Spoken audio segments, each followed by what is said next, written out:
Israel.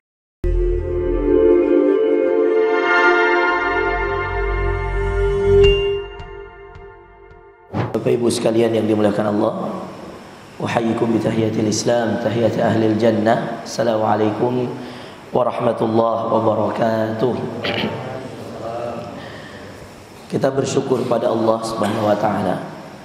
Hari ini Allah Subhanahu wa taala izinkan kita bermajlis ilmu di masjid kita ini dalam keadaan sehat walafiat, dalam keadaan kita ingin mendapatkan ridha dan kasih sayang dari Allah Subhanahu wa taala.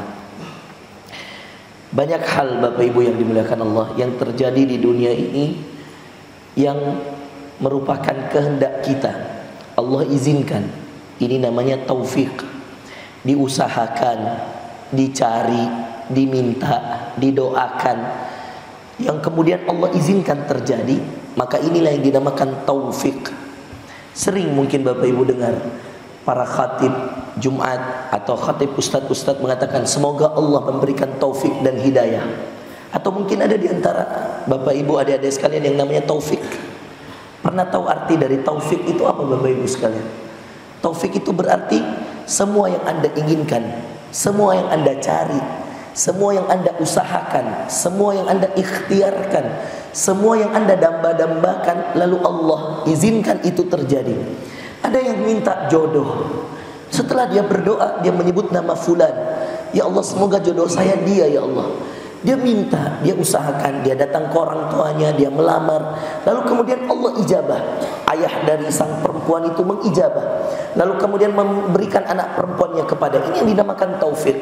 Ada yang minta lulus di Madinah. Dia berdoa pada Allah, dia belajar baik-baik.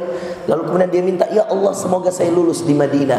Ditambah doa ayahnya, ditambah doa orang tuanya. Dia bilang, ya Allah semoga anakku lulus di Madinah. Lulus. Ya. Ada ipar kami Dr. Faisal, itu berdoa betul. Dia bilang, ya Allah semoga anak saya Ubaid. Ada Ubaid yang baru-baru saya ketemu, saya baru pulang dari umroh Bapak Ibu sekalian. Setiap kali umroh pasti ketemu Ubaid. Atau kadang-kadang saya bawakan titipannya dari ayahnya, abinya, yang merupakan lago saya, ya. Istri dari Dr. Faisal, adiknya adalah istri saya, ya. Yang mana kita semua menantunya Ustaz Ikhwan, kan gitu ceritanya. Ustaz Faisal seorang dokter. Dia punya doa. Ya, waktu saya bawa dia ke Sudan waktu itu, dia bilang, ya Allah semoga Ubaid masih di Ishkarima. Ubaid waktu itu saya pernah jenguk Ubaid di sana. Dia bilang, Dr. Faisal, ya Allah semoga Ubaid bisa lulus di Madinah. Dia katakan sama saya itu Rozi, harapan saya semoga anak saya ini bisa salah satu di antara mereka, ya, bisa ke kuliah di Madinah. Coba bayangkan Bapak Ibu sekalian, dia doakan, dia masukkan anaknya ke Solo di Ishkarima, dia bolak-balik jenguk anaknya. Kadang-kadang kemudian saya kalau jenguk ke Ishkarima, saya disuruh jenguk juga Ubaid. Sekarang anaknya di Madinah. Kalau saya umroh, dititipkan sesuatu untuk anaknya. Bapak Ibu sekalian, kalau ini terjadi, ini yang dinamakan taufik. Apa yang Anda inginkan, apa yang Anda doakan terjadi. Inilah yang dinamakan taufik. Dan ini subhanallah Bapak Ibu sekalian, ini yang kita minta. Ya, Allah mawaffiqni lima tuhibbu wa tarda. Ya Allah, berikan saya taufik atas apa yang Engkau ridhai dan atas apa yang Engkau cintai. Kadang-kadang Bapak Ibu sekalian, ada yang diminta tidak dikasih. Bahkan Nabi SAW minta sesuatu tidak dikasih. Ya. Siapa yang tahu Bapak Ibu sekalian? Apa yang diminta Nabi? Ya, ibu-ibu di atas, siapa tahu ada yang tahu? Ada. Apa yang diminta Nabi yang tidak dikasih oleh Allah? Nabi Muhammad pernah berdoa Bapak Ibu sekalian, tidak dikasih oleh Allah. Padahal dia doakan terus, Pak. Ada yang tahu? Pamannya siapa, Pak? Abu Thalib. Sahih Hajar. Di antara yang sering didoakan Nabi, ya Allah, berikan hidayah kepada pamanku yang sangat aku cintai. Siapa paman yang sangat dicintai, Pak? Abu Thalib. Sampai ketika mau wafat Bapak Ibu sekalian, Nabi berada di sampingnya, Pak. Padahal dengan semua kesibukan Nabi ditinggalkan karena dia sangat sayang sama pamannya. Siapa pamannya ini, Pak? Abu Thalib. Abu Thalib ini subhanallah paman yang banyak mendukung dakwah Nabi. Paman yang banyak Masya Allah mengeluarkan hartanya untuk Nabi. Paman yang mendukung jihad Nabi. paman yang bahkan Masya Allah mengetahui semua rahasia-rahasia Nabi, dan paman yang sangat mensupport Nabi, Bapak Ibu sekalian. Tapi dengan itu semua Nabi selalu mendoakan, minta, ya Allah berikan pada pamanku ya Allah hidayah agar dia bisa masuk Islam. Bahkan di ujung hidupnya Bapak Ibu sekalian, Nabi datangi, lalu Nabi katakan kepada pamannya, ya ammi, wahai pamanku, kulli la ilaha illallah.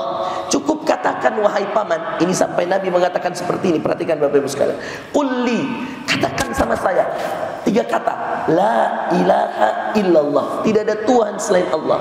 Atman lakan jannah, saya jamin bagimu surga. Coba bayangin Bapak Ibu sekalian, katakan kepada saya la ilaha illallah, saya jamin bagimu surga. Coba, saking sayangnya Nabi sampai ingin mempertaruhkan dirinya. Seakan-akan Nabi mengatakan, cukup dengan kalimat itu, dosa-dosamu yang lalu-lalu biar saya yang tanggung di hadapan Allah. Coba bayangkan Bapak Ibu sekalian. Tapi apa kemudian? Allah turunkan ayat Bapak Ibu sekalian. Setelah kemudian beradulah di situ, bukan hanya Nabi, Abu Jahal dan seluruh orang-orang yang tidak menginginkan Abu Thalib masuk Islam juga di sana mengatakan, berada di samping Abu Lahab, lalu di samping Abu Thalib, lalu dia mengatakan, ya Abu Thalib, wahai Abu Thalib, apakah kamu mau mati dalam keadaan kamu berislam, sedangkan nenek-nenek moyang kita dulu tidak ada yang masuk dalam agama ini? Beradu, Nabi mengatakan, katakan la ilaha illallah, saya jamin surga wahai paman. Katakan sekarang wahai paman, sekarang. Kenapa dibilang sekarang? Karena sudah sakaratul maut, teman-teman. Nabi berharap itu keluar walaupun samar-samar dari lisannya Abu Thalib. Apa yang terjadi? Bisa keluar gak kata la ilaha illallah? Ya. Ada gak kalimat la ilaha illallah keluar Bapak Ibu sekalian? Kalimat yang singkat sekali, cukup dengan 3 kata ini masuk surga. Abu Thalib ini, ya ada Bapak Ibu sekalian. Sampai kemudian ketika dia wafat, ketika Abu Thalib meninggal, menangis Nabi. Lalu kemudian Allah turunkan pada Nabi ayat dalam surah Al-Qasas, innaka la tahdi man ahbabta walakinna Allah, kata Allah, innak, sesungguhnya engkau wahai Muhammad, la tahdi man ahbabta, engkau tidak bisa memberikan hidayah kepada yang kau cintai, walakinna Allah yahdi man yasha, tapi Allah memberikan hidayah itu kepada yang dipilih. Yang siapa? Yang dipilih Bapak Ibu sekalian. Walakinna Allah yahdi man yasha, tapi Allah milih hidayah itu kepada siapa yang dipilih. Sadarlah Nabi bahwa hidayah bukan punya dia. Sadarlah Nabi bahwa hidayah bahkan ketika dia adalah seorang Nabi yang sangat disayang Allah, dia tidak bisa memberi daripada orang yang dicintainya, Abu Thalib Bapak Ibu sekalian. Tapi Allah memberi hidayah kepada orang yang dikehendaki. Makanya kemudian Bapak Ibu yang dimuliakan Allah Subhanahu wa taala, keluarlah hadis Nabi, orang yang paling rendah siksaannya di api neraka Abu Thalib. Orang yang paling ringan azabnya di api neraka Abu Thalib. Orang yang hanya berada pada ujung-ujung lidahnya api neraka Abu Thalib. Orang yang hanya mendapatkan siksaan yang paling rendah, dan itu kan siksaan paling rendah neraka, na'udzubillah Bapak Ibu sekalian. Paling rendahnya saja bisa menghanguskan orang, ya, apalagi yang beratnya Bapak Ibu yang dimuliakan Allah. Orang yang paling berat siksaannya, orang yang paling ringan siksaannya saja, Abu Thalib, itu sudah sangat disedihkan oleh Nabi sallallahu alaihi wasallam. Apalagi orang yang paling berat siksaannya. Muncul suatu kejadian yang juga kita sangat terkenal dalam Islam Bapak Ibu sekalian, yang Nabi kemudian dengan ayat Allah yang diturunkan kepadanya lalu berdoa, ya Allah, Allahumma a'izzal Islam, ya Allah menangkan Islam ini, ya Allah muliakan Islam ini, ya Allah angkat derajat Islam ini bihadaini umarain, dengan 2 Umar ini, ya. Satu Umar ibn al-Khattab, satu Amru, karena kalau ditulis pakai ain mim ra semuanya. Siapa Umar yang pertama? Umar bin Khattab Bapak Ibu sekalian. yang waktu itu pemimpin perangnya orang-orang Quraisy, kafir Quraisy. Dan satu lagi Abu Jahal yang saat itu menjadi pemimpin kabilah Quraisy yang sangat memusuhi Nabi. Nabi berdoa juga, karena kemudian dia tahu bahwa hidayah milik Allah. Ya Allah, coba pilihkan saya salah satu di antara dua Umar ini yang bisa nanti menegakkan Islam, yang nanti mengangkat derajat Islam. Subhanallah Bapak Ibu sekalian, Allah pilihkan Umar bin Khattab. Padahal dia minta di antara dua Umar, di antara dua orang yang paling membenci Islam. Satu Umar bin Khattab, satu Amru yang kemudian terkenal dengan istilah namanya Abu Jahal. Diislamkanlah Umar dengan cara Allah. Tahu cara Islamnya Umar Bapak Ibu? Dia pulang ke rumah, tahu surah Toha, dia balik ke rumahnya Bapak Ibu sekalian. Dulu Quran belum dalam bentuk mushaf seperti ini Pak. Belum ada Quran dalam bentuk Al-Quran yang kita lihat hari ini. Dulu Quran lembaran-lembaran Bapak Ibu sekalian. Lembaran di sini, lembaran di sana, mushaf. Masahif itu dari suhuf, suhuf yang lembaran-lembaran, sahifah-sahifah. Umar pulang Bapak Ibu sekalian. Tiba-tiba di kamar adik perempuannya, dia mendengar bacaan surah Toha. Adiknya baca, Toha ma anzalna alaikal qur'ana litashqa. Toha ma anzalna alaikal qur'ana litashqa. Kami tidak menurunkan Al-Quran untuk membebanimu, menyusahkanmu wahai Muhammad. Illa tadhkiratan liman yakhsha. Kecuali Quran ini pengingat bagi orang-orang yang takut sama Allah. Tanzilan mimman khalaqal arda was samawatil ula. Dia adalah sesuatu yang Allah turunkan dari langit yang tertinggi, dari bumi dan dari langit yang bertingkat-tingkat yang sangat tinggi. Ar-Rahmanu 'alal arsy istawa. Ar-Rahman yang Maha Pengasih di atas arsy bersemayam. Lahu ma fis samawati wa ma fil ard. Baginya yang ada di langit dan yang ada di bumi. Wa ma bainahuma, dan apa yang di antara keduanya, antara langit dan bumi. Wa ma tahtas sara, dan apa yang ada di dalam bumi. Coba lihat. Wa in tajhar bil qawli fa innahu ya'lam. Lanjutan ayatnya. Ini masih dibacakan oleh adiknya Umar bin Khattab. Lalu kemudian dikatakan, wa in tajhar bil qaul, walaupun kau keraskan suaramu, bil qauli. Iya, wa in tajhar bil qauli. Iya. Fa innahu ya'lamu sirra wa akhfa. Sesungguhnya Allah mengetahui yang tersembunyi di hatimu, wa akhfa, dan yang lebih kamu sembunyikan. Nah, baru kemudian di akhir, yaitu di ayat 9-nya, Allahu la ilaha illahu lahul asmaul husna. Ketika dibacakan Allahu la ilaha illahu lahul asmaul husna, cegar. Dibuka pintu Bapak Ibu sekalian. Marah Umar. Dia bilang, "Madza qara'at?" Dia katakan, "Apa yang kau baca barusan?" "Atu'minu bidini Muhammad?" Kata Umar, "Apa kau percaya sama agamanya Muhammad?" Dia marah dengan sebesar-besarnya marah. Tidak ada yang tahu, bahkan adiknya tidak tahu bahwa itulah caranya Allah kasih masuk Islam Umar. Orang yang dia orang terdepan waktu perang, orang terdepan kalau membunuh Nabi Bapak Ibu sekalian, memerangi Nabi itu dia paling benci sama Nabi Bapak Ibu sekalian. Umar bin Khattab, dia buka, "Apa kamu sudah beriman pada Muhammad?" Dia buka pedangnya, dia kasih begini adiknya, ada suami adiknya di sampingnya, dia katakan, "Apa kamu sudah beriman sama Muhammad? Kalau kamu katakan iya, saya tebas leher kamu." Coba bayangkan Bapak Ibu sekalian, di saatnya sudah hampir bunuh adiknya. Lalu kemudian dia terngiang-ngiang itu ayat tadi, Toha ma anzalna alaikal Qur'an, masuk di hatinya Pak. Padahal dia cuma dengar sepintas. Coba inilah kata para ulama, Quran itu walaupun kita di mobil Bapak Ibu sekalian, kita putar, kita fokus bawa mobil, dia hanya sekilas masuk, dia bisa jadi hidayah, dia bisa jadi penambah keimanan. Coba bayangkan, apalagi kalau Quran betul-betul fokus didengar. Subhanallah, yaitu terasa sekali nikmatnya Bapak Ibu sekalian. Nah, inilah yang kemudian akhirnya menjadikan Umar masuk Islam. Kejadian bertemu dengan adiknya lagi baca surah Toha. Makanya surah Thaha ini terkenal dengan surah yang mengislamkan Umar atas izin Allah. Masuk Islamnya Umar bin Khattab. Apa yang terjadi Bapak Ibu sekalian? Dari 4 khulafaur rasyidin, siapa yang menjadi khalifah pertama setelah Rasulullah wafat? Abu Bakar. Siapa yang kedua? Umar. Siapa yang ketiga? Utsman. Siapa yang keempat? Ali.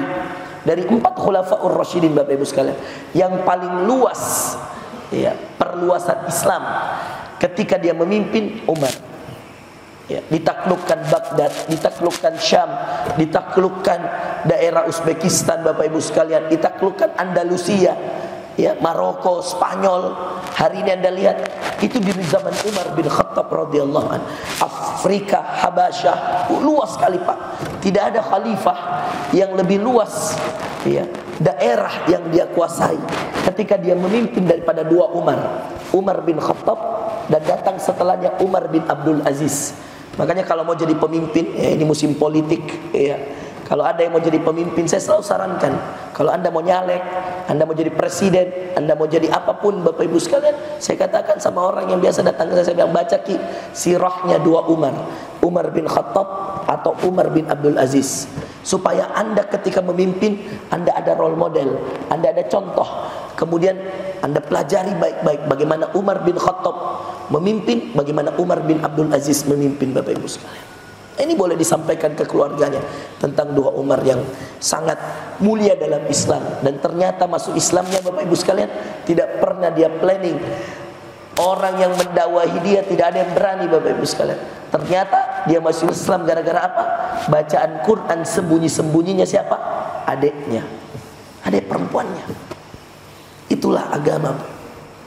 Dan apa yang kemudian menjadi contoh, apa yang kemudian menjadi permisalan dari apa yang kita ceritakan tadi, contoh-contoh yang kemudian kita sampaikan tadi tentang Nabi yang sangat ingin pamannya masuk Islam, tidak masuk Islam, tentang Umar bin Khattab yang hanya didoakan, ya Allah menangkan Islam dengan satu di antara 2 Umar, yang kemudian masuk Islamnya hanya gara-gara mendengarkan bacaan surah Thaha yang dia juga tidak sengaja Bapak Ibu sekalian. Di sini ada apa Bapak Ibu sekalian? Ada taufik dan rahmat Allah.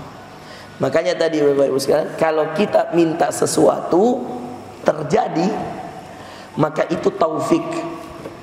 Apa tadi? Taufik. Diambil dari bahasa Arab waffaqa yuwaffiqu. Ada orang bilang, ya Allah lancarkan bisnis saya ya Allah. Tiba-tiba menang tender, tiba-tiba menang lancar bisnisnya. Maka ketika dia dilancarkan bisnis itu Bapak Ibu sekalian, itulah taufik. Ya Allah saya minta jodoh, soleha seperti ini, hafidhah, dikasih Bapak Ibu sekalian, maka itulah taufik. Dia minta sesuatu, ya Allah berikan saya keturunan laki-laki, dikasih laki-laki, maka itulah taufik. Tapi kalau tidak terjadi, maka itulah rahmat. Ada yang namanya rahmat di sini? Ada yang namanya taufik? Ada yang rahmat? Siapa namanya? Kata itu artinya ramamuna. Iya. Rahmat itu diambil dari rahima yarham, kasih dan sayang, rahmat. Karena Allah sayang sama kamu, maka Allah pilihkan kamu sesuatu. Iya. Makanya namanya orang rahmat. Biasanya orang tidak bisa menerjemahkan rahmat, Pak. Karena rahmat itu gabungan dari rahman, rahim, rahmat. Iya. Makanya ada orang biasanya namanya siapa nama tak rahmat. Apa rahmat itu? Bahasa Arab kan rahman, rahim, rahmatun Pak. Kalau masdarnya rahmatun, rahim tamarbuto, rahmatun. Apa rahmatun? Kasih dan sayang Allah. Apa itu kasih sayang Allah? Apa yang dia kasih ke Allah, yang kadang-kadang walaupun tidak kita minta, itu rahmat, kasih sayang Allah. Nabi pernah gak minta untuk meninggalkan kota Mekah ke Madinah? Gak pernah. Tapi Allah kasih Madinah. Untuk apa? Untuk membuktikan cinta Nabi pada Allah, untuk membuktikan cinta sahabat pada Allah, dan untuk membuktikan cinta Allah pada Nabi. Yang diminta jadi, namanya apa? Taufik. Ayo pahami ya baik-baik ya, supaya ngerti. Yang diminta, dikasih, minta jadi, diusahakan, dikerjakan, dimaksimalkan, jadi, namanya apa? Taufik. Diambil dari kata apa? Waffaqa yuwaffiqu taufiqan. Cocok. Kalau bahasa Arab artinya cocok. Apa yang cocok Ustaz? Cocok mau tak dengan maunya Allah. Maunya kita anak kita hafizah. Dijadikan dia hafizah. Anak perempuan kita dijadikan dia hafid. Berarti itu taufik dari Allah. Karena banyak orang minta anaknya sudah dikasih masuk pesantren, sudah didoakan, sudah diminta tapi tidak selesai hafalan Qur'annya. Ada Bapak Ibu sekalian. Berarti rahmat. Yang tidak diminta dikasih cinta Allah pada kita. Apapun Pak kejadian-kejadian yang terjadi. Waktu sekolah saya terbakar Pak, ada orang telepon saya. Dia bilang begini, Ustaz, bagaimana itu santri-santri yang bakar sekolah Ustaz? Saya bilang, saya sudah maafkan Pak. Dia, saya kira di koran saya lihat 12 tahun hukumannya Ustaz. Kenapa tidak dipenjarakan saja? Berapa itu nak ganti rugi? Saya bilang, saya tidak minta ganti rugi. Jadi kita maafkan Ustaz. Saya bilang, saya maafkan Pak. Karena kalau dia di penjara, saya bilang, ketemu dengan bandar narkoba, ketemu dengan pembunuh, ketemu dengan orang yang mohon maaf tidak bagus latar belakang keluarganya, malah tambah nakal anak santri saya Pak. Jadi bagaimana Ustaz? Saya bilang, saya kasih pindah Pak, saya kasih penanganan khusus, saya panggilkan dokter, saya panggilkan psikolog. Memang ini anak ada bermasalah Pak Dok. Saya bilang begitu, bermasalah kejiwaannya, latar belakang orang tuanya juga kurang perhatian waktu dia kecil. Saya cerita. Dia bilang, Ustaz, sudah bilang, terbuat dari apa itu hati tak? Saya bilang, saya juga tidak tahu hatiku terbuat dari, tapi beginilah Pak keputusan saya. Saya pergi jemput anak saya, santri saya Pak di penjara. Ada orang tuanya menangis-nangis. 2 minggu dia minta tolong, Ustaz bagaimana Miko dong? Saya bilang, bukan saya punya rumah Pak. Saya bilang, ini Bapak Najib yang punya rumah. Bapak Najib bilang, terserah Ustaz. Coba bayangkan, kita dikasihkan orang yang satu circle dengan yang punya rumah Pak, yang terbakar rumahnya ini yang wakafkan. Dia bilang, terserah nih Ustaz, saya nanti dia mau bantu, dia tidak mau bantu Ustaz, ada Allah yang bantu. Coba bayangkan. Ya subhanallah Bapak Ibu sekalian. Sekarang ini anak yang bakar sekolah Pak, 6,5 juz nih Pak, 3 bulan keluarnya dari penjara. Setoran kemarin sebelum saya berangkat umroh Pak, 6,5 juz. Ada yang satu juga yang paling nakal juga ini, yang dulu sempat sekolah di Baruga juga di sini. Dia bilang, sekarang 2,5 juz, padahal dulu tidak ada hafalannya Pak. Saya tidak tahu ini anak mau jadi apa ke depan Pak. Yang saya yakin bahwa ini anak juga hamba Allah. Yang saya yakin ini Allah juga, anak juga pasti punya kebaikan, walaupun dia pernah punya dosa yang besar, membakar sekolah. Besar itu Pak dosanya. Sekolah tahfidz lagi, yang diwakafkan lagi. Dia tidak beli ini rumah, dia tidak beli ini sekolah, dia cuma bayar uang sekolah. Yang punya sekolah ini mewakafkan Pak, bayangkan. Bukan punya saya juga ini rumah. Tapi saya melihat ini Bapak Najib, Masya Allah, walaupun dia yang punya rumah, dia yang kayak lebih ikhlas dari saya. Makanya saya langsung merasa subhanallah, ini tanda cintanya Allah sama Pak Najib, tanda cintanya Allah sama saya. Saya diuji dengan apa yang tidak diujikan oleh Allah kepada orang lain Bapak Ibu. Maka kemudian kalau ada sesuatu yang diuji sama kita, diberikan kepada kita, dan kita tidak pernah minta Pak, tidak ada salahnya. Kita tidak punya salah di situ, tapi kita diuji. Apa salahnya sekolah Pak? Dipakai mengaji 1 kali 24 jam, dipakai menghafal 1 kali 24 jam. Kenapa sekolah saya yang harus dibakar?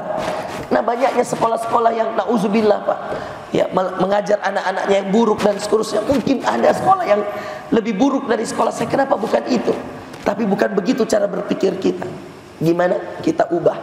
Kalau kemudian Allah uji kita, berarti Allah sedang mengetes, melihat apakah kita sayang sama Allah, cinta sama Allah atau tidak. Ada yang diuji Pak dengan anaknya, ada yang diuji dengan istrinya, ada yang diuji dengan sekolahnya, ada yang diuji dengan jiwanya, ada yang diuji dengan banyak hal Bapak Ibu sekalian. Kalau Allah uji kita dan keadaan kita tidak pernah minta, itu tanda Allah sedang mengetes cinta kita sama Allah. Dan itu tanda Allah sedang mencintai kita. Karena Nabi sangat cinta kota Mekah Bapak Ibu sekalian, tapi harus diusir, mau dibunuh, mau dizolimi di sana. Nabi sangat cinta dengan pamannya Hamzah, yang dijuluki dengan singanya Allah. Tapi dia kemudian Hamzah meninggal Bapak Ibu sekalian di perang Uhud. Ketika kemudian Nabi sangat mencintainya, justru Allah panggil Hamzah. Nabi sangat cinta Pak dengan semua anak-anaknya. Subhanallah Pak, 7 anak Nabi, 1 dia bertahan sampai besar. Yang sampai punya cucu Pak. Semua anak laki-lakinya Nabi meninggal kecil. Bayangkan semuanya. Qasim, Ibrahim, meninggal dari usia kecil Pak, balita. Nabi yang bertahan sampai dia menikah ada 3, Ruqayyah, Ummu Kalsum, Fatimah. Ruqayyah dinikahi Utsman, meninggal sakit, baru-baru menikah. Sudah ada anaknya? Belum. Utsman menikah lagi dengan siapa Pak? Ummu Kalsum. Yang punya betul-betul cucu Pak dari Nabi itu hanya Fatimah, anaknya atau istrinya Ali bin Abi Thalib. Di antara keturunannya yang banyak menurunkan keturunan Al-Hasan dan Al-Husain. Hasan dan Husain cucu Nabi sallallahu alaihi wasallam. Itu dalam masalah nyawa, belum dalam masalah kota Mekah yang sangat diimpikan Nabi. Belum dalam masalah, mohon maaf ini Bapak Ibu sekalian, Al-Quran yang sangat dicintai Nabi, Al-Quran yang dibaca terus setiap hari oleh Nabi, dihinakan oleh orang-orang yang banyak memusuhi Islam. Ya, Nabi bersabar. Belum masalah dengan jiwanya, mau dibunuh, diludahi, dikatai penyair, dikatai penyihir, banyak Bapak Ibu sekalian ujian-ujian Nabi. Makanya kemudian keluarlah dari lisannya Nabi satu kalimat yang luar biasa. Kata Nabi SAW, asyaddun nas bala'an al-anbiya, thumma salihina min ba'dihim, thumma salihina min ba'dihim. Kata Nabi, dan ini menutup ceramah kita pada kesempatan hari ini. Nabi SAW mengatakan Pak, orang yang paling banyak ujiannya para Nabi, lalu orang-orang soleh setelahnya, lalu orang-orang soleh setelahnya. Kata Nabi SAW menyangkut hadis ini, innallaha idza ahabba 'abdan, dengarkan baik-baik teman-teman, innallah, sesungguhnya Allah, idza ahabba 'abdan. Ini berlandaskan hadis tadi bahwa orang yang paling banyak ujiannya para nabi, lalu orang soleh, lalu orang soleh setelahnya. Makin soleh seseorang, makin berat ujiannya. Maka kemudian Nabi mengatakan di lain waktu, di keadaan yang terpisah dengan sahabat-sahabatnya, beliau mengatakan innallah, sesungguhnya Allah, idza ahabba 'abdan, Allah itu kalau mencintai, menyayangi, mau memberi kasih sayang kepada seseorang, ibtalah, Allah pasti uji orang itu dengan apa yang dia cintai. Allah kalau mencintai seseorang, apa kata Nabi? Pasti diuji dengan apa yang dicintainya Bapak Ibu sekalian. Mudah-mudahan Bapak Ibu yang dimuliakan Allah, kita bisa menjadi hamba Allah yang ridha. Kita bisa menjadi hamba Allah yang mencintai Nabi, mencintai Allah dengan sebenar-benarnya cinta, dengan sebenar-benarnya keikhlasan. Mudah-mudahan Allah Subhanahu wa taala mengampuni dosa-dosa kita, memaafkan segala kesalahan-kesalahan kita. Ada doa Pak yang diajarkan Nabi 3 kali pagi hari, 3 kali sore hari. Siapa yang membacanya Pak, maka kemudian dia wajib mendapatkan ridha dari Allah. Ridhonya Allah itu kasih sayangnya Allah, cintanya Allah. Rutinkan 3 kali tiap hari Pak. Pagi 3 kali, sore 3 kali Bapak Ibu sekalian. Apa doanya Ustaz? Raditu billahi rabban wa bil islami dinan wa bi Muhammadin sallallahu alaihi wasallam nabiyyan wa rasulan. 3 kali pagi Pak. Kata Nabi, siapa yang rutinkan 3 kali pagi hari, 3 kali sore hari, maka wajib baginya mendapatkan kasih sayang dan ridhonya Allah. Apa itu? Raditu, ya Allah saya ridha, billahi, denganmu ya Allah, rabban, sebagai Tuhanku, saya ridha dengan semua takdirmu ya Allah. Raditu billahi rabban wa bil islami dina, ya Allah saya ridha Islam sebagai agamaku ya Allah, saya ridha ya Allah. Wa bi Muhammadin, dan saya ridha ya Allah Muhammadin sallallahu alaihi wasallam nabiyyan wa rasulah. Siapa yang kemudian membaca ini Pak, itulah kemudian yang akan dia dapatkan di akhir surah Al-Fajr yang tadi dibaca Pak Imam kita. Masya Allah, Masya Allah, jazakallah khair Dit ya. Masya Allah, bagus nih bacaanmu saya lihat. Masya Allah. Apa ujung ayat Pak? Surah Al-Fajr tadi yang dia baca Imam, ya ayyatuhan nafsul mutmainnah, hai jiwa-jiwa yang tenang. Ada nanti orang meninggal Pak, apalagi kalau meninggalnya belum balik ya. Orang yang meninggal anak kecil belum balik, itu sudah pasti surga Bapak Ibu sekalian. Dia tunggu bapaknya, dia tunggu ibunya di surga ya. Itu subhanallah, diantara kasih sayang Allah. Makanya lihat Bapak Ibu sekalian, orang yang meninggal dalam keadaan dia ridho sama Allah, itu dikategorikan orang yang masuk surga jalur undangan. Mana ayatnya Ustaz? Al-Fajr. Ayat-ayat terakhirnya, ya ayyatuhan nafsul mutmainnah. Karena ini orang ridho sama Allah, dia tidak menyalahkan takdir, dia justru makin cinta sama Allah, makin sayang sama Allah, makin taat sama Allah. Dia mengatakan, ya ayyatuhan nafsul mutmainnah, hai jiwa-jiwa yang tenang. Apa kata Allah? Ini jalur undangan. Siapa jiwa yang tenang, Pak? Yang dipanggil Allah lewat jalur khusus. Ada orang nanti, Pak, masuk surga tidak perlu diazab, tidak perlu dihisab. Siapa, Pak? Orang yang ridho sama semua takdir Allah. Kenapa, Ustaz? Gimana kita lihat? Lihat lanjutan ayatnya. Irji'i ila rabbiki radiyatan mardiyah. Radiyah. Makanya doanya, Pak, raditu. Apa doanya tadi? Raditu billahi rabban. Rugi ki, Pak. 3 menit gini doa. Diridhoi ki Allah. Pagi 3 kali habis subuh, sore 3 kali habis asar. Raditu billahi rabban. Hafal bacaan anak. Ya, coba ini. Raditu billahi rabban wa bil islam wa bi Muhammadin sallallahu alaihi wasallam nabiyyan wa rasul. Anak-anak sudah hafal, bapak-bapak harus hafal, Pak. Ibu-ibu harus hafal. Ya. Raditu billahi rabban. Ya Allah, saya ridho. Apa dibilang Allah? Radiyatan mardiyah. Engkau ridho sama Allah, Allah ridho sama kamu. Penting ini, Pak. Siapa yang ridho, siapa yang diridhoi. Banyak orang ridho sama Allah, Allah tidak ridho sama dia. Makanya kita minta raditu billahi rabba wa bil islami dina wa bi Muhammadin sallallahu alaihi wasallam nabiyyan wa rasulah. Maka kemudian dikategorikan apa? Radiyatan mardiyah. Kembalilah pada Allah dalam keadaan engkau ridho sama Allah, Allah ridho sama kamu.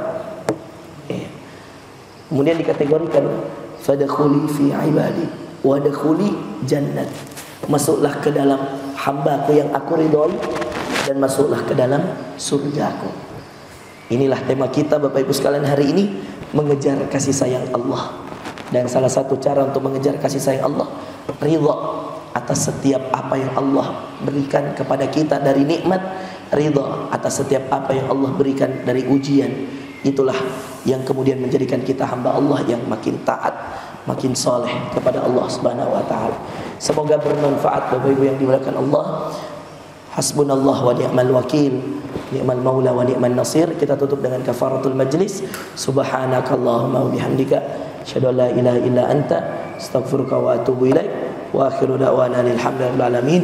Assalamualaikum warahmatullahi wabarakatuh.